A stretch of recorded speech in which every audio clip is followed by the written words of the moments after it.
Hey everybody, so this is Marcel Baudouin and going through the resolutions that are be presented at the 2025 PIPS AGM. This is something I do, I enjoy doing it. As is previously, the PIPS group, the SP group does not whip the vote.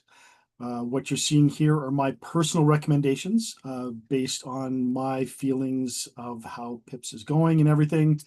There are some things that are SP recommended, either for or against. That's just because I think they're important enough that the SP group as a whole recommends it. The other exec members have had a chance to look at it, and I haven't had any pushback against it. But in the end, these are my recommendations. You are free to vote to follow these vote recommendations or not as you wish, and as your feelings change based on the discussion on the floor of the AGM. It took about an hour and a half earlier, but there was a lot of discussion around some topics. When I'm presenting, I probably won't see your faces or your hands if you raise up your hand. So just open your mic when I'm done each slide and I'll ask any questions. So without any further ado, let me find the slideshow.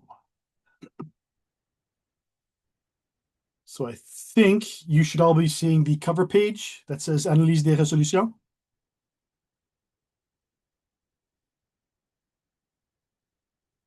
And Yep, I just realized I am sharing the wrong one. So let it's me in French. this. First. Yeah, I've got the French and English open at the same time. So I started the slideshow in the wrong PowerPoint. So let me just go fix that. This is the one I wanted to start. There we go.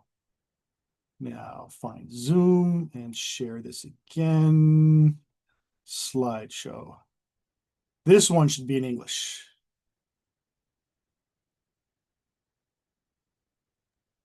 Wait, So yes. awesome. Thank you.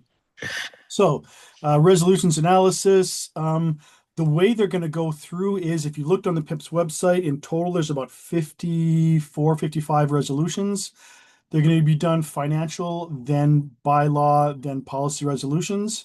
And inside each little section, it's going to start with resolutions presented by the board of directors and the advisory council. The next ones will be done by groups and regions, and the last ones are done by individual members. Start off with the financial resolutions, F01 and F02. These are the standard presenting the budget, presenting the audited financial statements. These have to be done every year. Vote for them or against them as you feel, as you want, but if we want to have an AGM, it has to have done. So, uh, yeah, that's where this stands. Next up is F03 dues increase. This is to starting in January 1st, 2026, increase the dues annually by CPI with a cap of 3%. This works out to be at 3%, about $2.70 a month, or about $32 a year. I am slightly in favor of this, but I waver back and forth.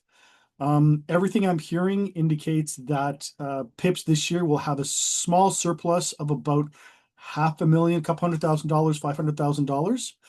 But I'm hesitant to automatically give them an increase simply because I'd like to see a couple more years of financial stability and financial responsibility before automatically giving them more money. But at the same time, inflation is a real thing. Things get more expensive. So I'm torn. I waver back and forth depending on my mood. So any comments, questions on this? As I mentioned, if you have anything, just open your mic and talk. Otherwise, I'll give a brief couple second pause and then I'll move on to the next one. Yeah, Marcel, for this one, just talking to the membership there, they're, especially in Victoria, they're kind of strained, well, with the cost of living there. So I'm kind of hesitant after that increase that we had last time there. So this is where I'm probably lean, probably not, right? Just from the members that I'm talking to in my area there. Yeah, that's you're there representing your members, so there may be good arguments for or against on the floor. Um, right now, like I said, I lean about 50-50 either way. Um, Once I see the budget that the proposed budget, and we start seeing some questions on whether they're still going to be financially responsible, strict budgeting, strict care with members' dues. Uh, Mhm. it'll really impact how willing I am to give them an extra $2.70 a month. Right. But they had that financial, what is it they call it? Financial forum right before Yep. that? Okay. It's So on it's Thursday night from 7 till 9, I believe, or 8 till 10. This year, they're making it so that groups and regions, they are not allowed to hold hospitality events during the financial forum. So, okay. uh, granted, the SP Group Hospitality Suite will be open, but it'll be unofficial. I'll be at the financial forum just because I'm going to be there. But there will be someone there, but it'll be very much unofficial, hush hush, uh, don't get us in trouble type thing. Gotcha. Right. It's good to know. Next up, F04, percentage of the dues. This is to change how the dues are collected from a flat rate, which we currently pay, to percentage of the salary, 0.95% of the maximum salary for your group and your level. I am against this. If you look at the BI2s or Ag by Chem and the PCs, you've got between a 25 and 30K spread from the first step to the last step, and they're calculating it based on the last step. So the highest, you've been in there for the longest time. If they want to do that, I would much rather they put it at the first step. In addition, you're getting a lot of increased complexity into calculating this, and I really don't want them scrubbing their grubby little fingers into Phoenix anymore, um, because that's how you get not getting paid. And I like getting paid. I like that my members are getting paid, and I'm not getting emails about, Marcel, I didn't get paid. What the hell do I do? So for that, I am against this.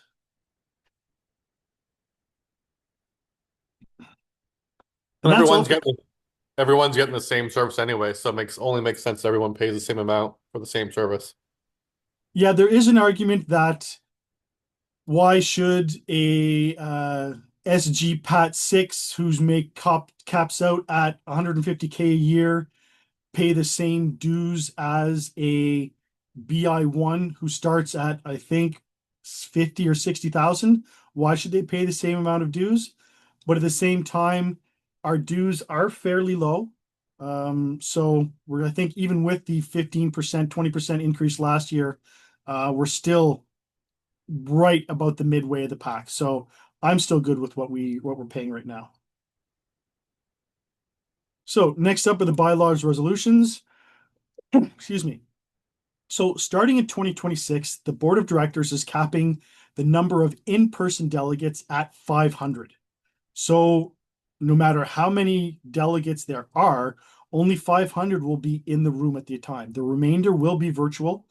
In 2026, it's in Ottawa at the Shaw Center. So that's basically the hotel and conference center attached to the Rideau Center. And the hotel rooms is capped at 500.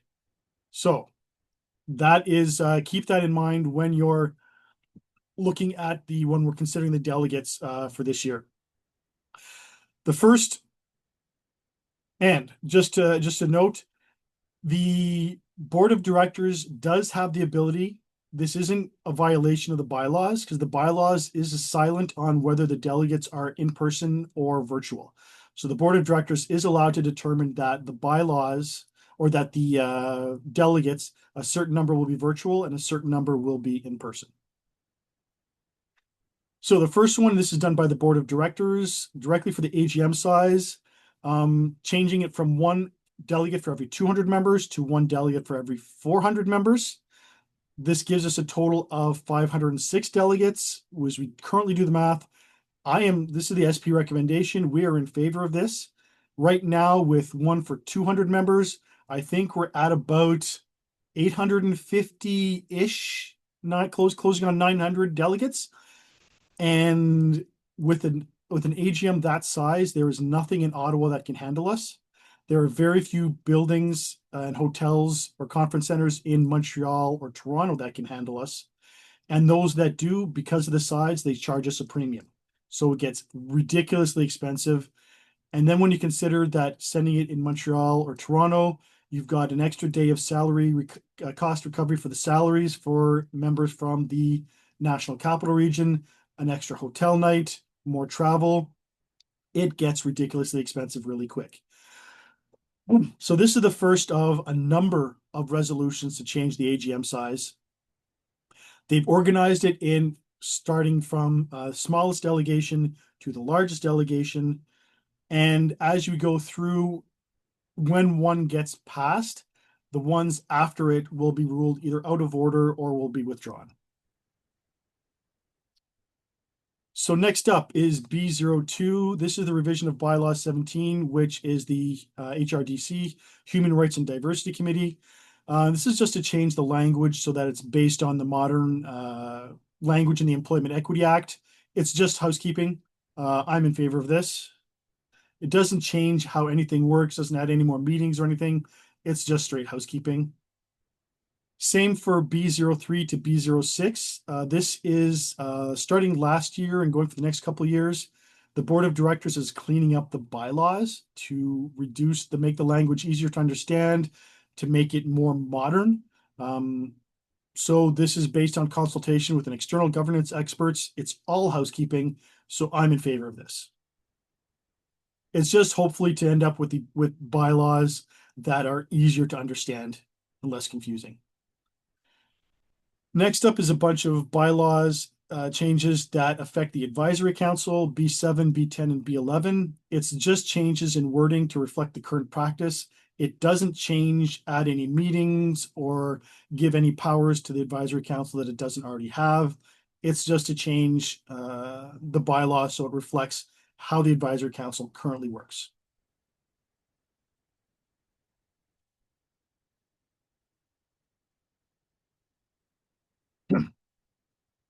Next up is B09, AGM delegates. Now, this one is not changing the size of the AGM. Rather, it's putting a cap on the AGM. So this is if because of membership changes, the delegate count increases above 500, they will adjust the total number of delegates each group region have to a maximum of 500. The SP group, we are in favor of this. Anything to reduce the size of the AGM to make it more functional.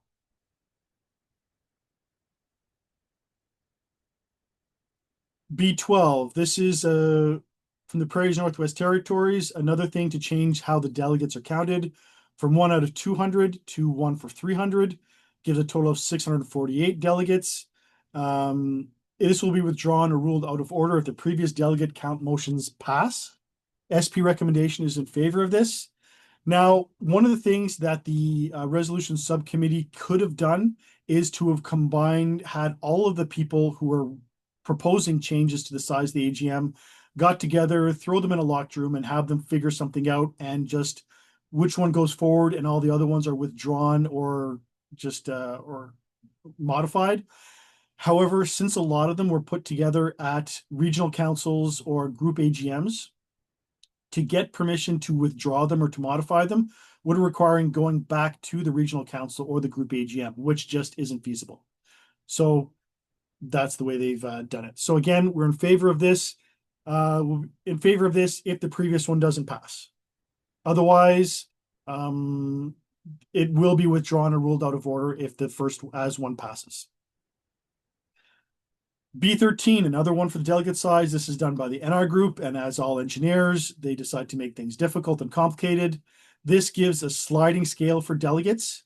It does reduce the overall weight for the large groups. So looking at the IT group and the FS group and the NCR region, it does remove a lot of their weight. The math in the resolution differs greatly from the math that the finance committee came up with. So that's something that's going to have to be pushed on the floor. And again, it will be withdrawn or ruled out of order if the previous delegate count motions pass. One thing I'm not too sure about this is if you go by the finance department calculations, the groups get 281 delegates and the regions get 284. And so I'm kind of hesitant to give an SP recommendation on that, solely for the fact that it puts the regions as dominant over the groups, when the groups should be the primary decision makers of the AGM.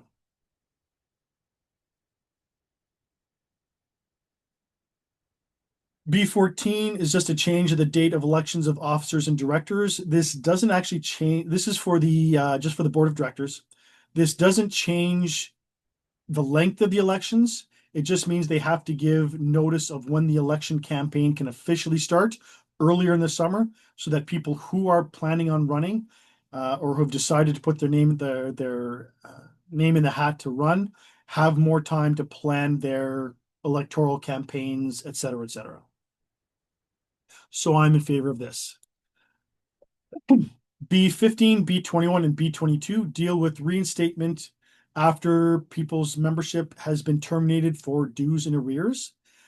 The goal of this resolution is to make it easier for retired members to rejoin after being removed due to late payment of their fees, and it reduces the discretion of the board of directors. I'm against this. This is has a very real if you remember last year, we had our dues increase by 17, 20%, whatever it was. There were a number of retired members who decided to not pay the difference that they required, even after 4 invoices. So they were suspended. And so they're not being reinstated, even though they want to. So this is an attempt to get around that. In addition, there are numbers of retired members who don't pay their dues and only pay them if they've decided that they want to run for an election or something, in which case they're required to pay the dues.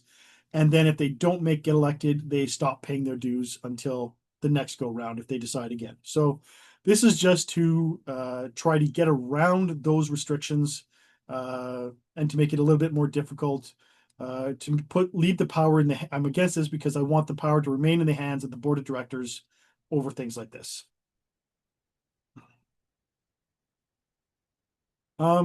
First of the SP ones is virtual AGMs. This is to have one AGM every 3 years be 100% virtual. SP recommendation is to vote in favor of this. Yes, virtual AGMs are difficult. I've been through a couple in COVID, and then in Montreal, my wife was recovering from surgery, so that was the 4-day one. Was it 4 days? 3 days? 4 days? It was rough. Doing 4 days in front of a computer screen was rough, but I think it's one every 3 years can be done. It would be significant cost savings. Do need to mention that the calculations that the finance group gave are not accurate. They had no idea how to guess how much it would cost just for a virtual AGM. So the cost for the the IT side, the IT support, they just took the IT support, how much it would cost for in-person AGM, and called it the same for the virtual AGM. That's not going to happen because you don't have the screens, you don't have the clickers, you don't have the simultaneous translation devices. All those you don't have the cameras, you don't have the streaming software, all that stuff that you wouldn't need if everything is virtual. We still think it's in favor of that. In poking finance, Brian and I got some information that shows us their calculations are wrong, but I don't know if I can share it because I don't know if that was shared with us in confidence. Because of sometimes when you're spending contracts for tech support or hotel rooms or whatnot like that, they ask you to not share it outside the minimum number of people required. So I'm not sure if I can share it. I've reached out to finance to find out if I can. I haven't found out yet. B17, virtual special AGMs. This is when you've got a specific topic, and that they need an AGM to take care of it. In the 18 years I've been part of PIPS, it's been held once. And that was when some board of directors members were trying to kick another director off the board of directors. So 18 years, it's happened once. Usually they're about half a morning, half a day. And it's kind of, we have the technology now to hold half-a-day meetings and not require people to travel from across Canada into Ottawa or whatever for a half a day meeting and then travel back. It's just a ridiculous waste of money. So I'm in favor of this. Right. Go for it. There we go. Another one for AGM delegates. This was done by the Quebec region. This is to drop it from one delegate for every 200 members to one for every 250, which drops us down to 759 total delegates. This will be withdrawn or ruled out of order if the previous delegate motions pass. So the SP recommendation is anyways in favor of this if we end up voting on this. Hopefully we won't. Doesn't seem to make sense in terms of, because it's not going to prevent us from having in Ottawa the numbers so high, right? So I don't know.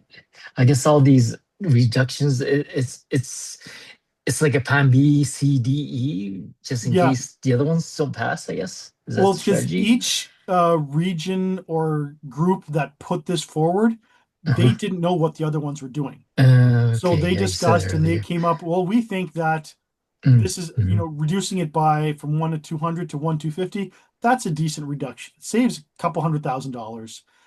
And none of them, except for maybe the advisory council and the board of directors knew, but none of them knew that the board of directors was planning on putting an in-person cap of 500 members. So, if let me just go back. So if B18, if we get to everything, none of them pass and B18 passes, there'll be still be a hard cap of 500 in-person delegates in Ottawa, and the other 259 are going to be virtual.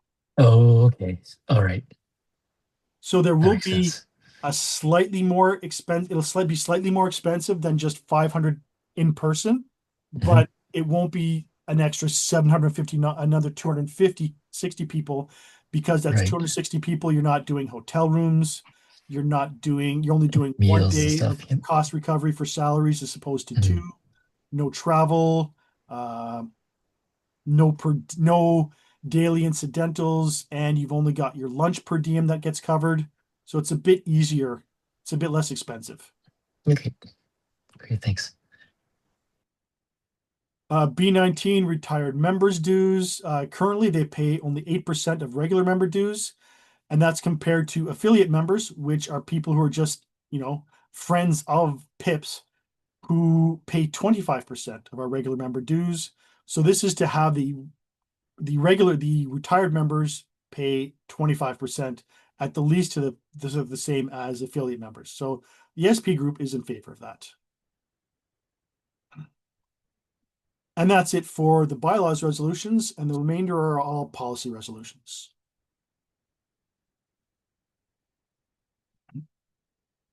So start is P01 to buy carbon offset credits. This is being sponsored by the SP group and the board of directors. This is to purchase carbon offset credits, not carbon capture credits, but carbon offset credits to cover air travel that people do on behalf of PIPS. It caps out at 50K a year. For reference, the cost in 2024 would have been about 43K.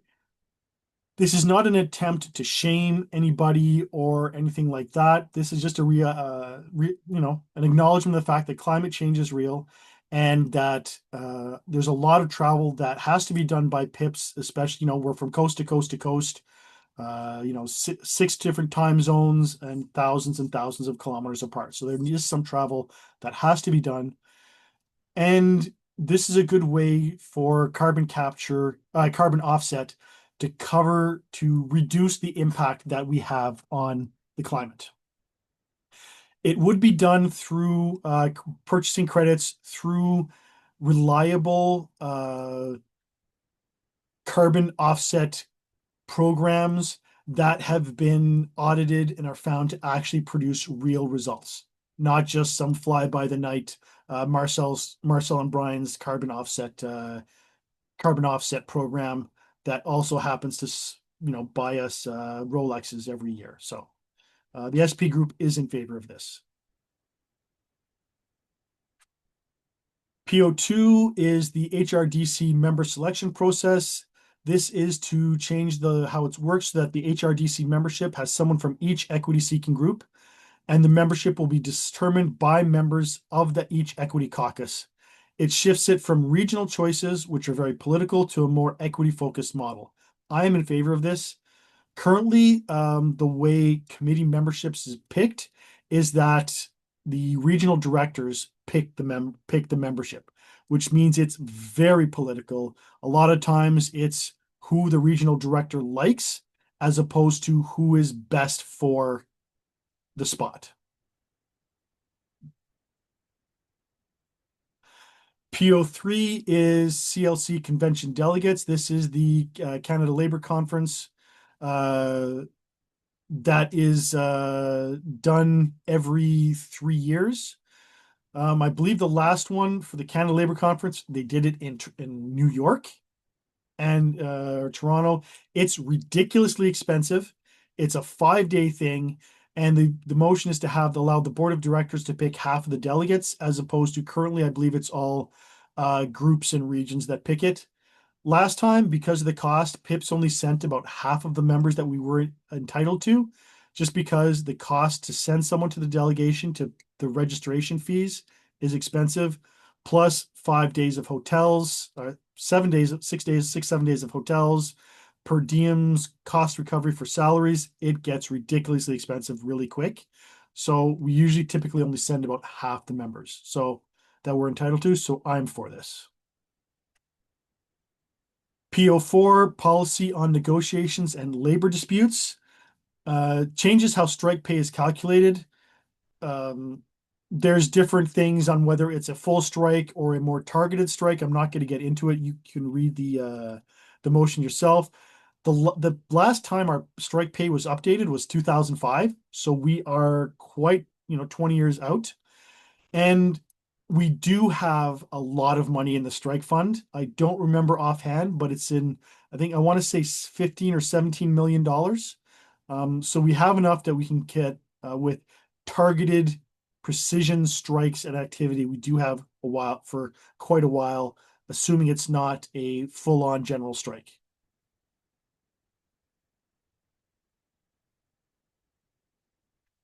PO5 activity guides. This is to get PIPS to create guides for either 4 things: frontline organizing to protect members' rights, building unity and solidarity, creative tactics for engaging the employer, and formal labor actions when all else fails. These booklets and guides simply do not exist right now. It's been so long that PIPS has done any sort of labor action. We had the Chalk River Professionals Group, CRPEG, that went on strike over the summer, in the spring, summer, I think, summer, fall. And before that, you're talking 20 years since someone's been on strike. So really the knowledge isn't there. And this is to develop and create these guides. Strike a committee to develop these guides. Look at what exists already at CAPE, PSAC, the various other labor organizations, and create something that is good for PIPS. So I'm in favor of this. Next up is P06, to provide personal email addresses to constituent bodies. We've got a bunch of people that are presidents of subgroups here. I think everybody except Brian. Are you president of subgroup? I'm vice president, but Okay. I'm So just taking over for president. We all know how hard it is and the lag between getting messages out to our members. And this is to get us to have, in addition to be able to get the email addresses of the members, not through the work. It needs to be altered so that the language includes separate employers and groups, because right now I think it just has subgroups and regions, or subgroups and branches in there. So that's going to be modified on the floor, but it is absolutely needed so that we can communicate rapidly with members. It's not ideal. Ideally, we would have everybody get automatically assigned an @pips.ca email address, so that, because there's some people, and I understand them, not everybody is as comfortable as I am with just firing my email address out there willy-nilly to any organization that wants it. But so ideally, we give everybody an @pips.ca email address, but we need this to be able to communicate more rapidly with our members, especially if we go out on strike or other such action where you don't have access to your work email, or we don't want to send stuff through your work email. Hey Marcel, quick question. Yeah. Will this like what if this gets approved, will the members or that are gonna have their emails sent, like do they still need to opt in? Because we tried some of this in our area where we got people to sign basically like a waiver saying I agree for my personal emails. And we did get some feedback from some members that are like, hey, I don't want my private emails going to anyone. So I'm a little bit concerned that if this gets approved and everyone just gets access automatically, then some members are going to be a little bit angry to say the least. Yeah, no, I understand that completely. That's why I think if this does go through, there should be goes with a strong push to get everybody at pips.ca email addresses so that they're use them just for union stuff. And there has to be something in the policy that greatly limits who has access to those email addresses. Right now, if I'm a subgroup president, if I ask for an email for a list, it has to be restricted to me. I'm not supposed to share it with anybody else on the group on the subgroup exec. And for the group email listings, excuse me, that stays with, I believe it's the membership coordinator and the president is keeps email links on those email addresses. The other personal email addresses we have, um, other than if you sign up for the SP active chat or whatever, no one has access to those except for Brian. And it stays within the hands of the president. So there needs to be some policies put into place for that data protection. Because there are some people, like I said, and like you mentioned, will be uncomfortable giving their email address out to anybody, which is why anybody who's unsure of this, I strongly recommend pointing them towards the get a pips.ca email address, because then they can share that and it's limited to just union stuff. With respect to the membership list that I got from Pips there, within my case, I'm in the Victoria region, and there's about 6 offices all along the Greater Victoria. So I had to divide and conquer, especially during the survey um, activity that we did last month there. So basically, I did give names to my executive members who were reaching out to give out chocolates to their memberships. So Yeah. you're saying that I already broke the law or the No, policy? you Okay. can share it for specific purposes, but you can't just, get the membership list and give it to your entire executive Right. for use Okay. for whatever they want. You can Okay. use it for specific purposes like the survey and whatnot, um, All right. divide and conquer, whatnot. You're allowed to do it for that, but you can't, you're not supposed to just get the entire email listing and then No, just no. have it available on a Google Drive for any of your subgroup Right. exec members to access it. It's this Okay. for data privacy, and they Hmm. try to limit who shares it. Okay. So you're fine. You're fine with what you did. Thanks. Hey Marcel, Adam here. Yeah. I'm sure that you've heard me preach to this issue in the past, and I'll be happy to get up to the mic and speak to it at the AGM. I like your idea a lot better about the automatic provision of a PIPS email to any new member and ideally any existing member. And the reason being is that part of the issue is that we don't have the personal email addresses, but the other issue is that email addresses just go out of date.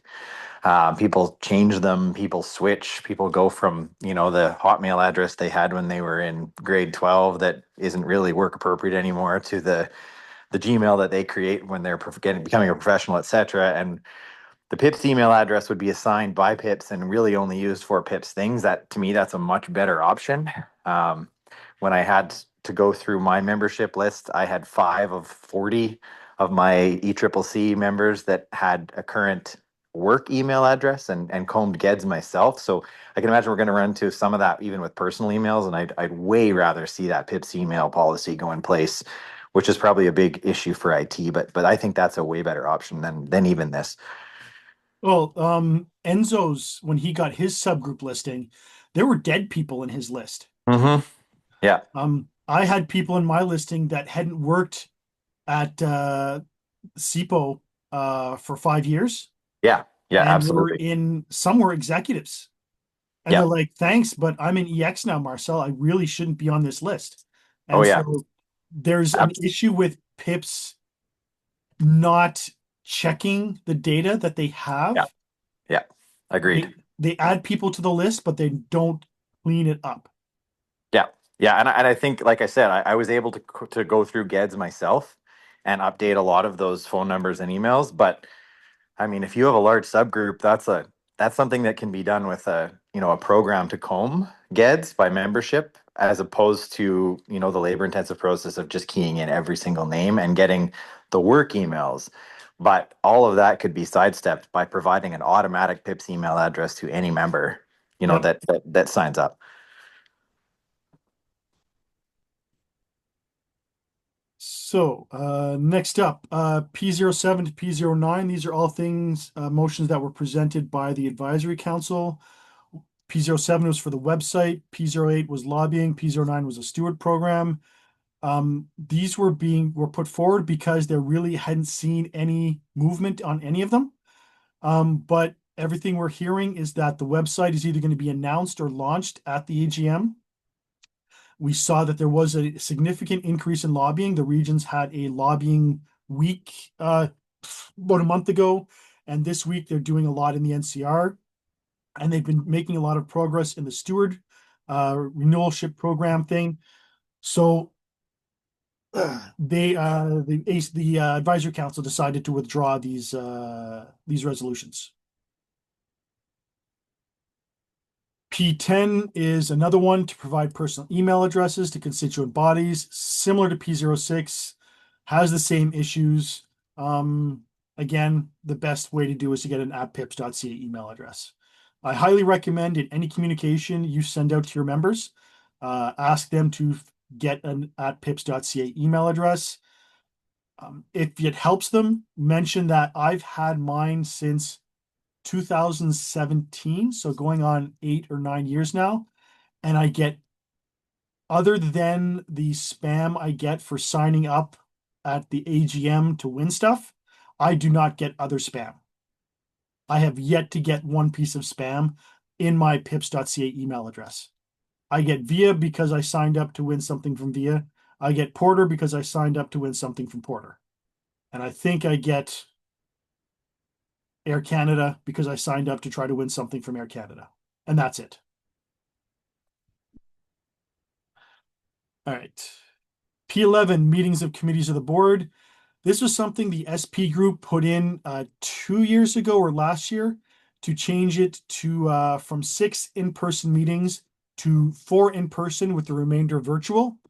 This is the Ontario region is changing it to get rid of what we put in last year, to get it to have it again a maximum of 6 meetings, and getting rid of the statement where it has to be virtual. Couple issues with this. First, if you don't limit them or force them to have it virtual, they're going to do them all in person, and it's a waste of money. Honestly, some things should be done in person, but you don't need to have all your meetings in person. You can do some virtual, and it puts a hard cap at 6, no matter the need of the committee in question. Having spoken with some members of the Bylaws and Resolutions Committee or the AGM committee, a lot of times they need more than 6. And the way it works now is if you need more than 6, you have to go to the board of directors to get special permission to do more than 6. When that's just a pain in the butt, and it's just a waste of time, money. So the SB recommendation is to vote against this. P12, guidelines on constituent body elections. This is just to change the language to reflect the new PIPSC's election methods. We don't use ballots anymore. We don't get individual voting keys. So it's just to change the language so it actually reflects how voting works these days in PIPS. P13, this is to have an alias for @pips.ca email addresses in French. To allow Francophone members to use the @ipfpc.ca email address. This previously existed back in the early 2010s where people could ask for it. It doesn't exist now. It is not brainless for IT to do, but speaking with some IT folks, it is relatively trivial to take care of at a server level. And whether it's you could have either at PIPSC.ca or at IPFPC, or if they do it like the government of Canada, where you've got at PIPS-IPFPC or at IPFPC-PIPS. There's a way, there needs to be a way to have both Anglophones and Francophones have the name of their union properly reflected in their email address. Our recommendation is in favor of that.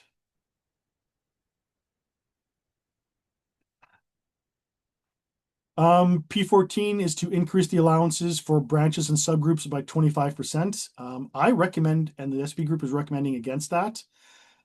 Yes, we had the dues increase last year, but before we start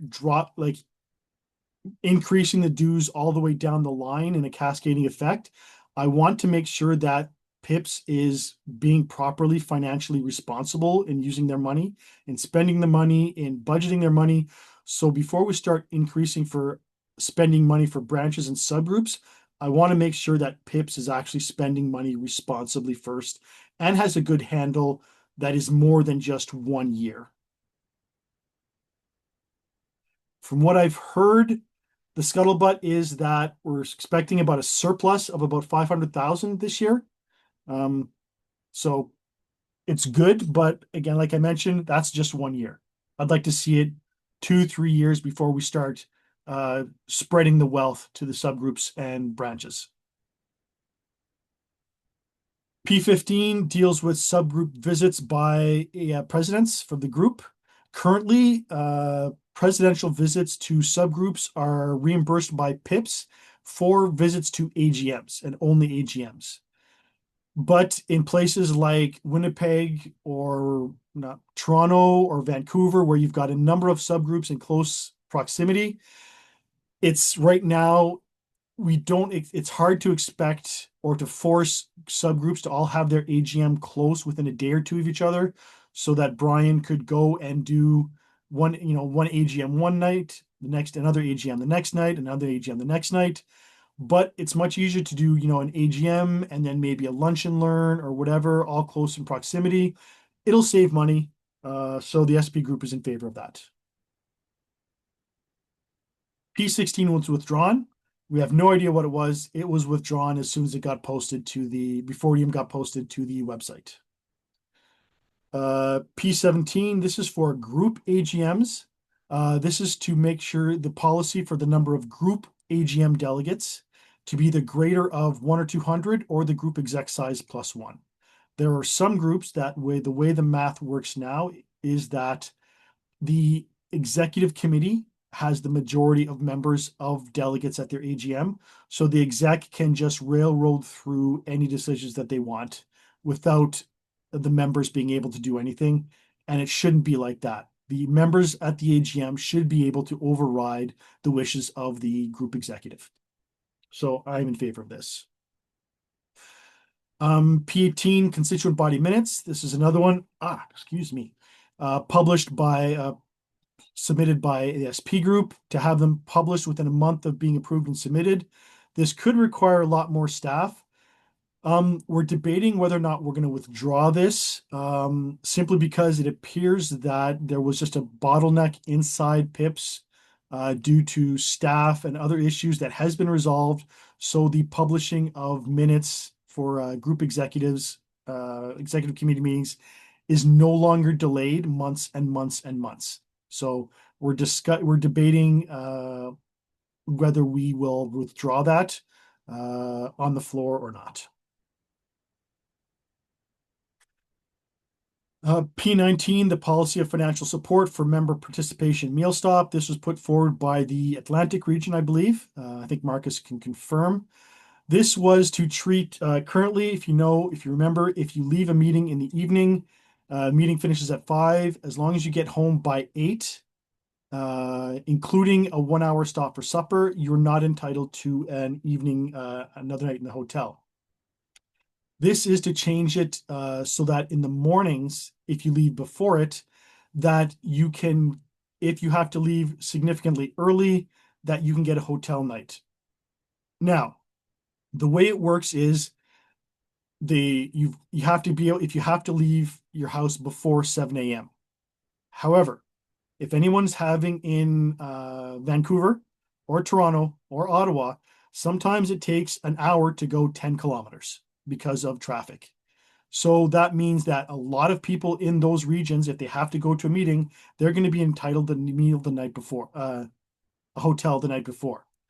This was also put forward by the Atlantic region because there is times when for Stewards Council or Atlantic Regional Councils, it starts at 1 o'clock on a Friday.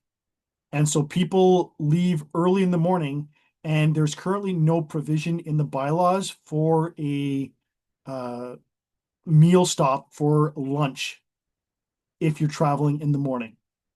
So right now, the way it's worded, I'm against it. And the SP group is against it because it's going to be, it's going to entitle too many people to having a night before if they're just an hour away from where they're staying, from where the meeting is being done.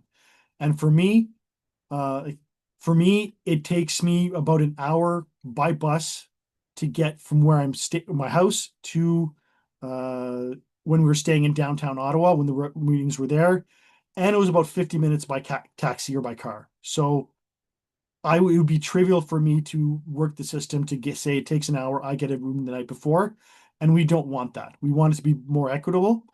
I think this is something that they might be able to fix the wording on the floor, but I think the wording change required will be too complicated. So I'm recommending against it. The SP group is recommending against it and encouraging the Atlantic region to maybe rework the language so it's a bit better next year. Yeah, 'cause it's definitely an issue. Just maybe, like said, they're not handling it the best way. Like for Steward Council, I had to leave at like 5:30 in the morning to get there with the. Now, obviously, I'm a fringe case because I have to stop charge my EV. So, anyways, that's yeah, small beans. Yeah, but like, if the meeting's in Halifax, Charlottetown is what, a 4-hour drive? You mean Fredericton is about a Fredericton? 4-hour drive. Fredericton's a 4-hour drive, yes, without any stops. And so if the meeting's at 1, you have to leave at about 8 or 9 o'clock, and you're not entitled to a stop for lunch. So, there is an issue, but I'm not sure this solves the issue. This is more of a hand grenade when we're looking for a sniper rifle type thing. Yeah.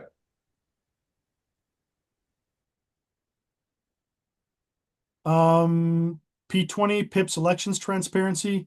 This is to make sure that in any candidate bios at all levels, both the classification and category, whether you're regular or retired, is in all candidate bios. This is a no-brainer. It should have been done a long time ago. P21 policy on Better Together funding to support other unions on strike. This is to allow groups or members, constituent bodies to pull from Better Together funding to support other unions on strike. The Better Together funding is a very small envelope of money, and it really needs to be focused on PIPS members, not on non-PIPS members. If groups or constituent bodies wants to support that, they should use their own money and not Better Together money. So the SP group is recommending vote against this. P22 constituent body allocations increase. This is to increase the allocations by about 5%. Again, same reasons as before. I'm against this just because I want to make sure that PIPS has their financial house in order for a more significant length of time than just 1 year before we start increasing the amount that goes outside or to constituent bodies. P23, statement on resource extraction in the Democratic Republic of Congo. This is to get PIPS to lobby the government of Canada to hold tech companies accountable. While it's a admirable idea, PIPS is just starting to get started or restarted in lobbying for PIPS issues. And I'm not sure if we want to confuse the issue by having the members of parliament wonder, okay, is PIPS here to lobby for PIPS or is they here to lobby for something else? So I'm not sure we should be doing this. So the SP group is voting no for this. P24, amendment to the policy on constituent body allocations. This is to change how events are funded. Currently, it's $50 per member that attends the event, and they want to change it to $50 per person.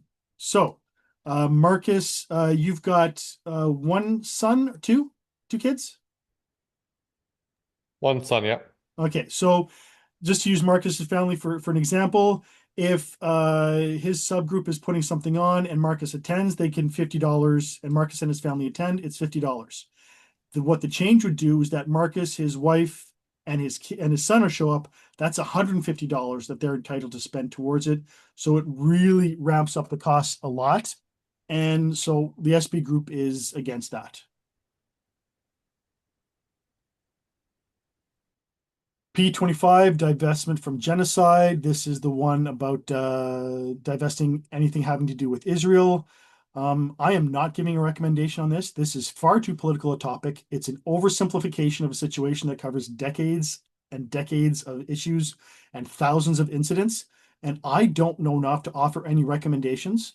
So I am not even going to talk about this anymore. This also, it's P25. I think there's 27, 28 total. This is like the third last resolution. We will never get this far. P26, shift workers attending PIPS events and meetings. This is try to force the board of directors to do things to make meetings easier for shift workers. This is not something that should be done at a board of directors level. This is something that should be done at the constituent body level, be it the subgroup or the group. And if a shift worker wants to participate, they can ask for time off, they can adjust their shift schedule. And then if the employer says no, then that's a consultation issue, not an AGM problem. We need, as I mentioned before, we don't want a hand grenade, we want a sniper rifle. And Brian put in a comment, this is life as a shift worker, that often you can attend events.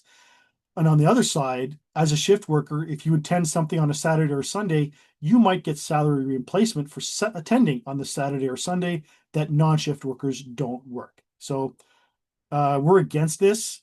I'm against this simply because this is not something the board of directors should be getting involved in.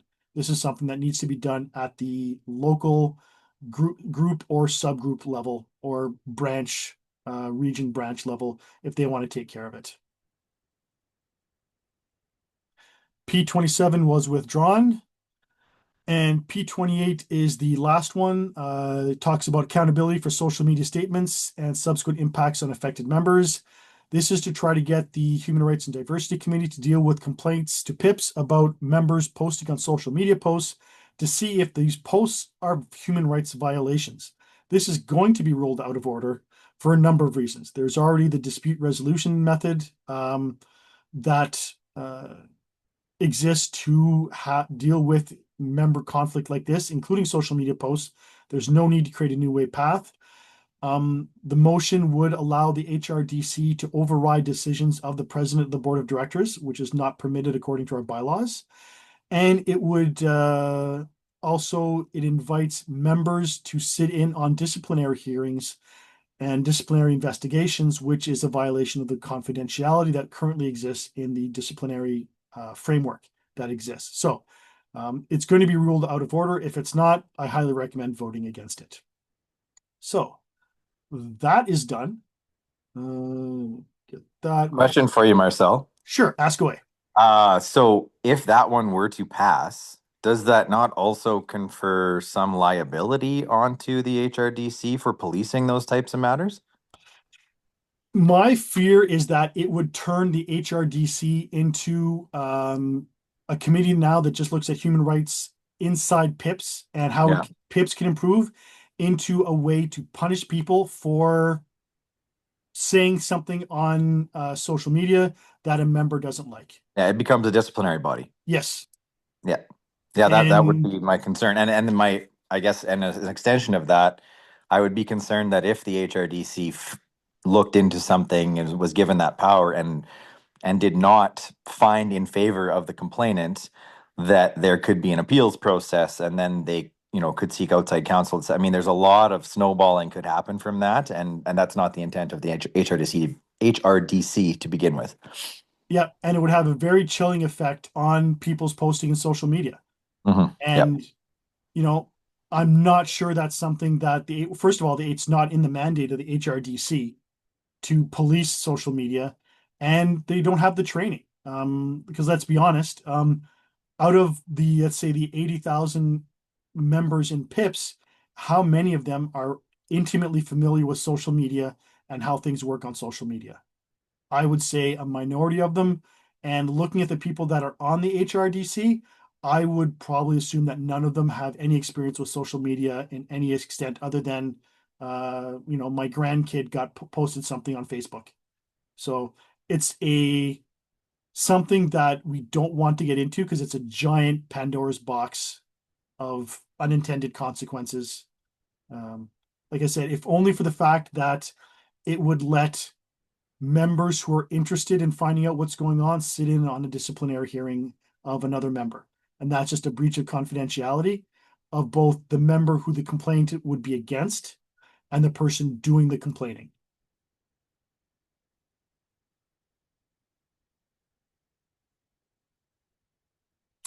All right, so any other questions on anything? As I mentioned, the SP group does not whip the vote. Feel free to vote how you want. Discuss with members, listen to the things on the debates on the floor. If you have something to say, step up to the mic and say it. The SP group is getting known for when we intervene on the mic, that we have well argued, well put together points that really aren't just throwaway comments. If you're unsure, come see me, come see Brian. Adam, sounds like you've got a pretty good head on your shoulders. Talk to someone and we will help you put together a text or something you can say if you want to go up and speak. It doesn't have to be off the cuff. If you look, about 90% of the people have it either written down on paper or on their phone, and they're reading it right off the phone. So if you're interested in stepping up to the mic, please do so. We want to see more people, more SP members involved. Like I said, the SP group has gotten a reputation for when we speak, people listen because we have good things to say. We have important points to bring up. So, any last comments or questions? Marcel, and apologies for being a little fashionably late to the party, but did you go over some of the financial resolutions? Actually, specifically, I'm interested to know about the resolution 4, where they want to switch to a system between fixed dues to basically percentage dues, depending on how much someone makes, Yeah. or the cost of the group So rate, I I guess. am, let me just go back to my slides, see what I said on that. Because so this was something that the SP group doesn't have any strong opinion on, but I'm against it. If only Okay. for a couple of reasons. First of all, it going to greatly complicate the calculations of our dues. I like the fact that it's a flat rate and the Phoenix and the people in Miramichi don't have to stick their grubby little fingers into my pay file every time I get promoted or go up a step. Second, the difference between the bottom step and the top step of any Ag by Chem PCs, SG PATs, pretty much everyone in the SP group, pretty much any classification, is about $25,000 to $30,000. And so the calculates it based on the highest salary in that level, which is really punishing. It's not a whole lot. It's like $5, $10 a couple bucks a month. But if they're gonna peg it, peg it to the lowest group and not the lowest salary and not the highest salary. Sure. I guess as well, because I can see where it's coming from. I guess not so much SP, but let's say RE, where there's a big difference how much a research scientist can make.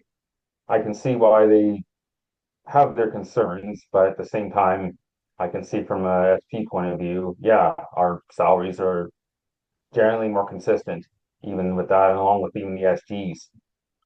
Well, there is the idea, like if I just look at my patent examiners, for example, Yeah, SG Pat sixes, they top out at, I want to say 140 or 150, whereas an yeah, SG Pat 3 starts at about 80, 75, 80. So you're looking at twice as much, and they both yeah. pay the same. but at the same time, we both get the same benefits. We both get the Yeah. same access. So why should one pay more than the other? This is something the SP executive didn't have any strong opinions on. It could, Yeah. I don't think, for me, it's not worth the risk of it being done. And then I start getting phone calls of Marcel, I didn't get paid this week. What do I do? Yeah. Until we can get pay settled, let's keep things as simple as possible. I can agree from that side for sure. And if you talk to colleagues in PSAC, when they change, sometimes it takes a year, 2 years, 3 years for the pay center to catch up on the union dues. And then all of a sudden you end up with a couple of paychecks of, $300-400 worth of union dues coming off for a couple months. Okay. Okay. Good to know. Thanks for catching me up on that. No problem. Like I said, the this whole thing is recorded. So the earlier one is already should be accessible in the AGM chat. This one, it takes about 20 minutes, half hour for it to be processed and posted. So it'll be up by probably tomorrow morning because it's 11 o'clock here. So I'm not going to sit up and let this and watch the YouTube processing bar move. So before Fine. Who needs to count sheep? what's that? I said, go for it. Who needs to count sheep then? Any other questions or comments? There is also, if you feel like sitting in French, there's one on Thursday at 7 p.m. It'll be done in French. It will also be recorded. Otherwise, I will see you all online or in person, depending on if you're there or not. I know I also sent this to the SP presidents and SP active. If you're not an SP delegate to the AGM, and because you're either going to be attending virtually as an observer, or you're going through the region or your branch, send me an email and I'll add you to the SP chat for the AGM so that you can participate in all the madness and share ridiculous gifs and pictures and snarky comments to avoid raging and beating someone to death with the microphone.